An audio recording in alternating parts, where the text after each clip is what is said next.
Hey, how you doing? This is John. Welcome to John's Longbox. Today I'm doing another my monthly visitor videos where I talk about what comics I got this month. These are all new comics that I ordered from mycomicshop.com. They just came in yesterday, but yesterday I got home late, so I didn't open it up in box, so I'm doing it now.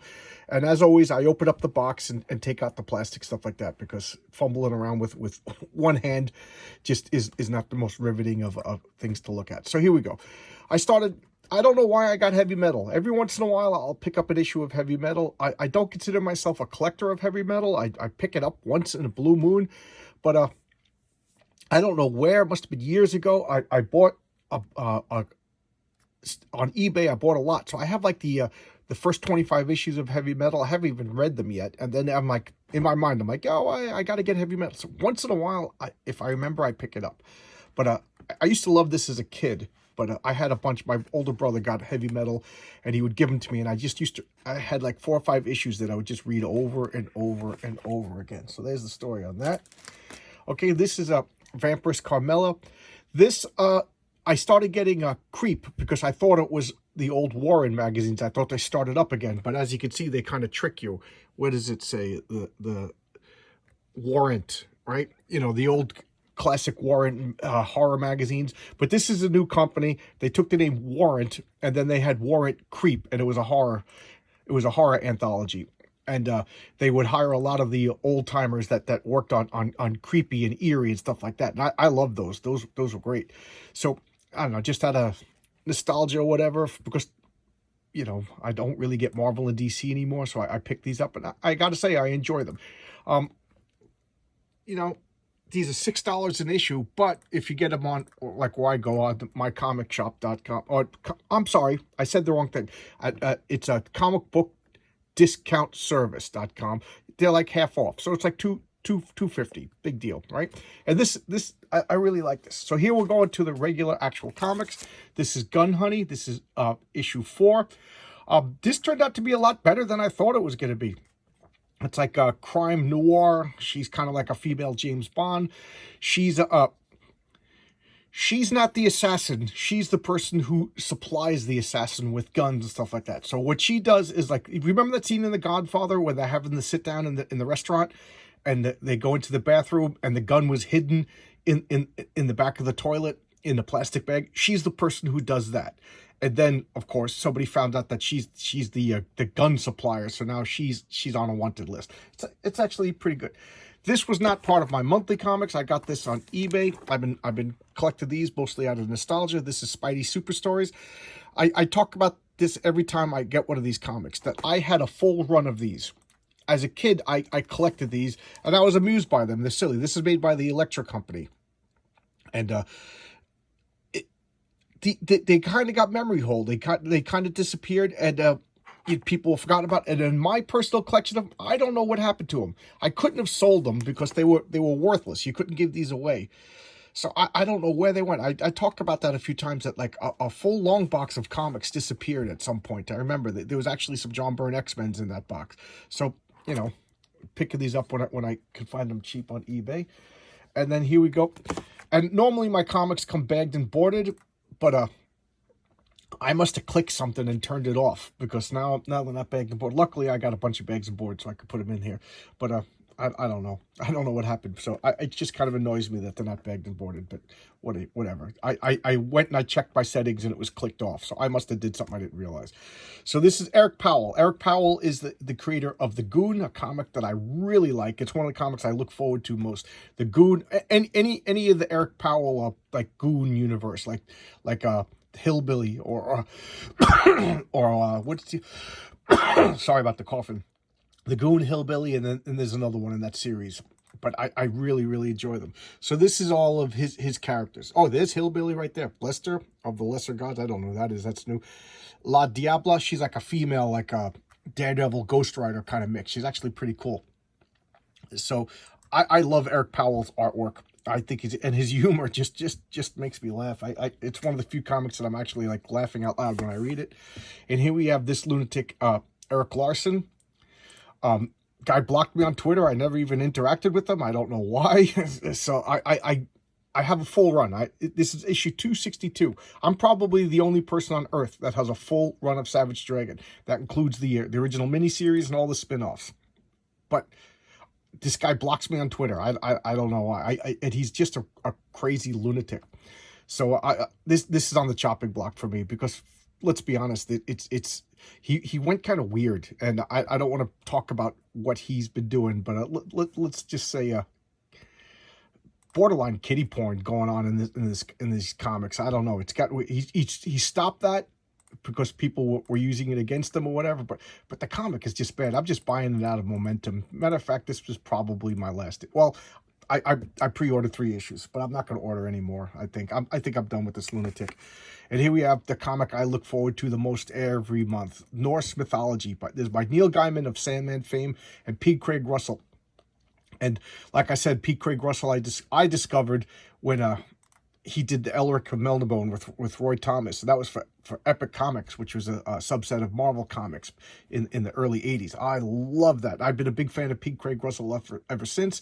And I didn't realize that I had his first appearance in Marvel Comics, because his style wasn't the best, and it was inked by somebody that I thought didn't really complement it. But this is top notch. This is so good. Look at that Odin right there. There's Thor.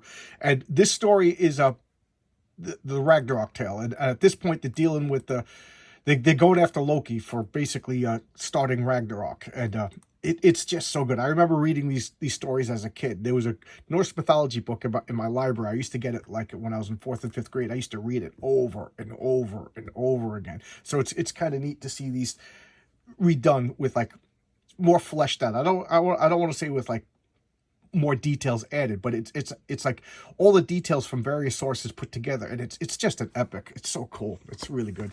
And here we have Aerosmith. Here's another guy who blocks me on Twitter. I never interacted with them, and I'm blocked on Twitter. I don't understand where you're going to block customers. I'm probably another person who has every issue of Astro City, a comic that I really enjoy, although he kind of got, I don't know, his last story just dragged on and on and on and on. I think that actually killed the series, but I digress. But this is Aerosmith. I really like Aerosmith. I think it's a cool concept. It's instead of an industrial revolution, we went through a magic revolution, and like even farmers will use magic in their farms and stuff like that. So this is like Prussian era war in Europe. And like the Prussians and the Russians have like vampire troops, and the Prussians have like trolls and stuff like that.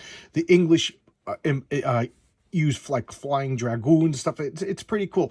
I haven't. This is the second series, Behind Enemy Lines. So it looks like he's in like deeps of like near Moscow and stuff like that. This is issue 6. I don't know if it's the last issue. I haven't read any of these yet. I'm so behind on back issues and stuff like that even though I get it monthly, I don't read everything as it comes out. So I got 6 issues of this to read, and I have a feeling I'm gonna enjoy it because I do like Kurt Busiek, even though he's a crazy person.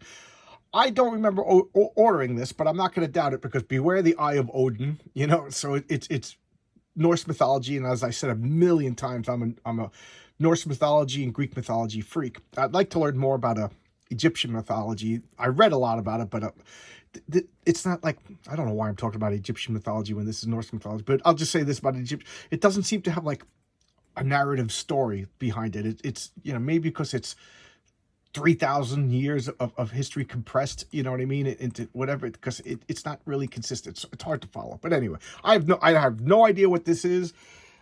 Wagner, Odin, Madden, and I have nothing other than it's Beware the Eye of Odin, and so I picked up number 1. I hope it's good. Okay, I gotta clear some of these comics because this lip won't support it anymore. And then this, I don't know what this is.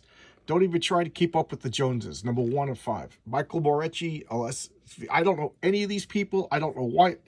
Like I said, I think sometimes DCBS throws comics in my box. I don't know if it's like they make errors once in a while, because I can look at my my inventories of what I ordered, and I did not order this. So I don't know why, but it's the first issue of a 5-issue limited series. I hope it's good, but me being the freak I am, I'm going to have to order the other 4 issues. Let's see how much. So it's $4. So with the discount, it's only like $2.50. So it's, it's not like I'm going to go broke. This I ordered. because this is it's called Hit Me. It's about like I think it's like these thugs are going to Vegas and gambling, and then like having like a fight club, and at the same time they're like a dysfunctional married couple, stuff like that. I don't know, it just seems pretty interesting, even though I know none of these people: Christina Faust, Priscilla Petrades, and Marco Lest. I don't know, it's a 5-issue series. It looks pretty good. You know, I thought it was an interesting premise. And for some strange reason, I have 2 copies of Albatross Exploding Funny Books. That must have been from the month that I submitted my order twice. And sometimes comics get delayed. So I'm going to add this to the comic giveaway contest. If anybody wants Albatross Exploding Funny Books, I'm sorry to people who already, claimed a comic, but this will be added in. So there you go. I never claimed to be super professional or anything. Okay, and this is Jennifer Blood. They rebooted the series. I don't know if I didn't read this. This is up to issue number 9. So I have 1 to 9. I didn't read this yet. So I don't know if they're restarting everything, because Jennifer Blood was created by Garth Ennis, and if you follow my channel for a while, you know I'm a big Garth Ennis fan. Garth Ennis created The Boys, which everybody seems to be watching. Preacher. He did my favorite comic of all time, Hitman. Oh, I love that. I love that comic. And this is Jennifer Blood. And Jennifer Blood started out under Garth Ennis as she was born into a mafia family, and like a rival mafia family basically killed her entire family except for her. She was young. She fled. She dyed her hair. Normally she has black hair. She's like a Italian, Sicilian. She dyed her hair blonde, and she married some like nice mousy accountant, has kids, and she has like the perfect life. And then at night, like when at dinner time, she'll drug the family so they'll fall asleep, and she'll go out, and she's been getting revenge and killing off the mafia people. So she's almost like a female Punisher. Then after Garth Ennis, I think, finished his story, she killed off everybody in the mafia. They turned her into like a lunatic psychopath that ended up killing her husband and threatening her children. And I thought that broke the character. So I was kind of like disappointed. And then I think the sales agreed with me, because it just got canceled. And now they're bringing it back. So I don't know if they're fixing the character, redeeming the character, forgetting about that second series. I don't know. But I don't like when they just forget things. So, 9 issues without reading it when I was like on the shelf, this kind of shows you what a maniac I am. Okay, Project Superpowers. I like these. I read the first 2 series. There was a 12-issue series, and there was a second 12-issue series. And it was by... the covers were by, what's his name, Alex Ross of Marvel's fame, and then I can't think of the writer's name, the guy who worked with him at Marvel Universe X. So he remember Alex Ross did Kingdom Come. That was the big redefining thing of DC Comics, and then he did like the future of DC Comics, and then he did Marvel X, which was the future of Marvel with, I can't think of the guy's name. So they took Project Superpowers, and they basically did the same thing. They revamped them. So these are all public domain characters from like the 30s and 40s and 50s. And Alec Ross and that same gentleman whose name escapes me, they worked their magic, and they made it really, really good. I really liked the first. I thought it was very imaginative. And then it was proved to be popular. And it was one of Dynamite's biggest sellers, Dynamite not being one of the biggest comic book companies. So of course they continued it, but it has nothing, Alex Ross and the other guy aren't writing it. It's new people. And I read the first 2 12-issue series. This is the 4th 12-issue series, I think, or this might be ongoing. I'm not 100% sure. And getting it out of loyalty of how much I like the first 24 issues. And this is NYX, Nix. And I know nothing about it other than I picked up the first. See, this is DCBS. I think they threw the first issue in my order, and then because of that, I started getting it. So sometimes it works, throwing comics into a crazy lunatic's order. And I gotta remove these because this easel will only hold so many comics. And then this is the last comic I got, Firepower. This is what I showcased this a long time ago. I think I showcased 3 issues of Firepower, and this is 21. And this guy looks a little bit, and it's hokey, it's fun, it's derivative of Iron Fist, but I really like the art. And I've said this a million times. I'm an unabashed Robert Kirkman fanboy. He did The Walking Dead, he did Invincible. he did Wolfman, which is a really underrated comic by him. Check it out. It's a wolf. It's a werewolf who pretends to be a superhero, so like monster hunters don't kill him. It's actually pretty fun. It lasted 25 issues. He also did Tech Jacket, which started out a lot of fun, and then it just fizzled out, if you ask me. But anyway, this is Firepower. It's kung fu Asian guy is adopted into a white family. He finds out that he grew up in the, his ancestry is from this dojo. He goes to the dojo. It has dragons and stuff like that. All that mystical stuff is real, and he has the ability to generate like fireballs and shoot fireballs, kind of like that character from Street Fighter. And and then the two rival dojos are fighting, and then they're finding out that they were misguided, and then they're uniting to whatever. It's all like 70s kung fu tropes, but done through a super talented writer like Robert Kirkman. I'm enjoying it. I see it's got to be winding down. I can't imagine this story going to, and that's what Robert Kirkman does. He unceremoniously, without announcement, just cancels his comics, and he does it at like weird numbers. Like Walking Dead was like what 163, and he even solicited other issues so people wouldn't know it was the last issue. He does stuff like that. He canceled I think he canceled Invincible on a bizarre number. Yeah. So who knows? So any issue could be the last issue, and I think that's kind of fun. All right. So there you go. That was my monthly comics, and yeah, I still got comics to give away. So keep writing in. I forget what Swamp God and Usagi Yojimbo and another one who my adult brain can't remember. Okay. So I'll see you tomorrow with another video. Bye bye.